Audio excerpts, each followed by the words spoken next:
As Marcus Aurelius put it, you have power over your mind, not external events. In practice, this means that when you stop overthinking how you're being perceived and focus on what the other person is saying, you open yourself up to a more authentic exchange. Take, for example, a job interview. If you're consumed with worry about how you're being judged, it's easy to miss the questions being asked or to deliver a disconnected response. But by applying a Stoic mindset, you shift your focus from worrying about how you're coming across to genuinely engaging with the interviewer's questions. This shift doesn't just help ease your nerves, it transforms the interaction into a meaningful conversation, making you more present and memorable. The Stoic concept of attention, the ability to direct our focus where it matters, becomes a powerful tool in creating real, impactful connections. Incorporating another Stoic lesson involves embracing pauses, giving yourself the time to gather your thoughts and respond with intention rather than rushing to fill the silence with a hastily formed answer. Seneca, one of the greatest Stoic thinkers, emphasized the importance of deliberate action, teaching that it is quality, not speed, that matters. In today's fast-paced world, it's easy to fall into the trap of rushing to answer or respond quickly in a conversation, fearing that silence may indicate weakness or indecision.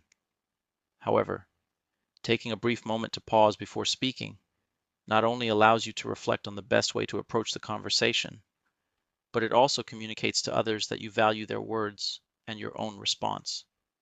Imagine being in a meeting with colleagues or a boss, and a question is posed to you. Instead of nervously blurting out an answer to fill the silence, you pause, take a breath, and reflect for a moment before speaking. The result is that your answer is clear, thoughtful, and well considered, making you appear calm, composed, and confident, rather than rushed or disorganized. By embracing these pauses, you give yourself the space to act with wisdom, creating an aura of authority and composure that leaves a lasting impression. Lastly, the Stoic practice of aligning your tone and body language to the situation is an incredibly powerful way to amplify the impact of your words. Words alone only communicate a fraction of your message. Your tone and body language speak volumes about your intentions and your state of mind. As the Stoics taught, harmony with the natural world and the context we find ourselves in is key to living a balanced life. This principle extends to communication. It's important to adapt your tone, posture, and gestures to fit the environment. Imagine you're in a job interview where every detail of your demeanor is under scrutiny. If you speak too casually or with a tone that doesn't reflect the seriousness of the situation, your words might lose their weight, and you risk being perceived as unprofessional. Conversely, by adjusting your tone to reflect the gravity of the situation and maintaining an engaged and open posture, you send the message that you're both present and capable. This alignment of mind, body, and words creates a powerful presence that makes your communication more effective and memorable. By integrating these 5 Stoic techniques, speaking with clarity and brevity, letting go of the need to win, focusing outward instead of inward, embracing pauses, and matching your tone and body language to the situation, you unlock a deeper level of confidence that transforms not just how you communicate, but how you experience life. These practices don't require perfection, but rather persistence and discipline.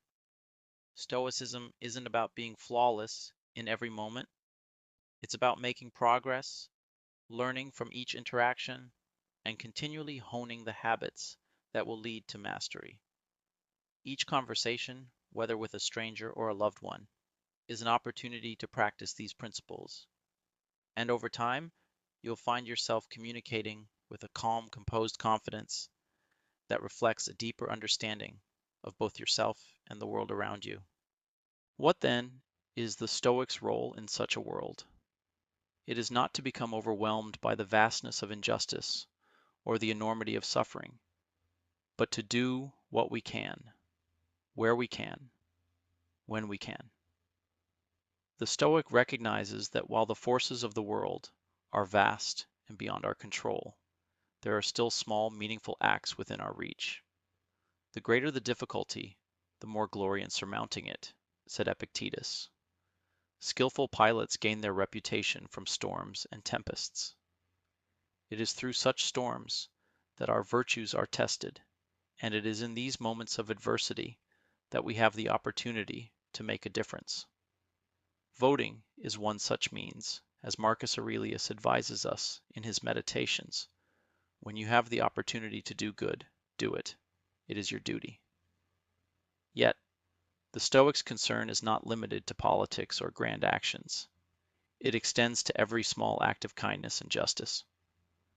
In a time when so many are quick to dehumanize others, the Stoics' response is to humanize, to show compassion, to recognize the shared humanity of those who are often ignored, oppressed, or cast aside. The Stoic does not wait for permission to act, nor does he concern himself with the outcomes of his actions, for it is the pursuit of justice itself that is virtuous, not the reward that follows. Consider the deeply unjust plans being discussed in some corners of the world, plans to deport millions of people, to erase entire communities from existence. Such actions are the product of dehumanization, of reducing people to mere statistics, of treating them as less than human. As Voltaire wisely noted, he who can get you to believe absurdities can make you commit atrocities. When we allow ourselves to view others as less than ourselves, when we permit cruelty to take root in our hearts, we become complicit in the wrongdoing. The Stoic does not avert his gaze from the suffering of others, but seeks to act with reason and justice, remembering that to turn a blind eye is itself a form of injustice. The Stoic is not called to save the world single-handedly, for this is beyond our power. But we are called to be a light in the darkness, a beacon of virtue in a world rife with cruelty and ignorance. We are called to expand our circles of concern, to embrace our shared humanity, and to act with justice and compassion whenever the opportunity arises. The Stoic's life is one of purpose, of commitment to the common good, and of relentless dedication to the virtues that make us human. As Marcus Aurelius said, "Waste no more time arguing what a good man should be. Be one." Let us take this to heart and commit ourselves with all the courage, wisdom, and justice we can muster to be the change we wish to see in the world, no matter how small our actions may seem. For it is in these small acts that the greater good is born.